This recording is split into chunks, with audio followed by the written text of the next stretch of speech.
이재명 더불어민주당 대선 후보가 지원 방식과 대상을 고집하지 않겠다며 그동안 당정 갈등을 빚어온 전국민 재난지원금 공약을 사실상 철회했습니다.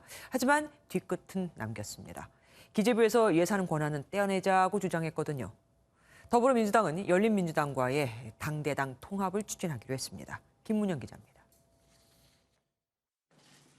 이재명 더불어민주당 대선 후보가 1인당 20만 원가량의 전국민 재난지원금을 지급하자는 주장을 사실상 철회했습니다. 이 후보는 자신의 SNS에 글을 올려 지원 대상과 방식을 고집하지 않겠다며 아쉽지만 합의가 어렵다면 소상공인 자영업자의 피해라도 신속히 지원해야 한다는 입장을 밝혔습니다. 저의 주장 때문에 선별적인 또는 제외된 업종에 대한 또는 추가의 지원이 지연되지 않도록 제 주장을 접고 신속하고 또 과감하고 폭넓은 지원을 할 수 있도록 하는 게 맞겠다. 입장 철회는 기획재정부 등 정부와 갈등이 커진 탓이 큰데 이 후보는 기재부의 기획 집행이 아닌 예산 권한은 떼자고 주장했습니다.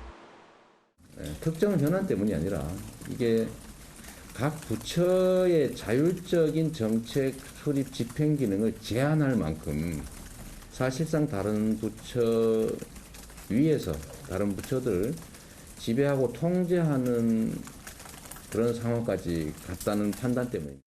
한편 선대위 구성을 두고 이탄희 의원이 민첩해져야 한다며 자신의 직책부터 반납하는 등 당내 자성의 목소리가 쏟아지는 가운데 원팀을 만드는 과정에서 공룡과 같은 선대위로 비치는 상황이 불가피했던 측면들도 있다. 그런데 그 이후에 민주당이 해야 될 어떤 과제에 대해서 빠른 속도로 속도감 있게 실행하는 모습을 보여주지 못했던 부분. 민주당은 친문 성향이 강한 열린민주당과 합당 논의로 진보 빅텐트도 추진하기로 했습니다.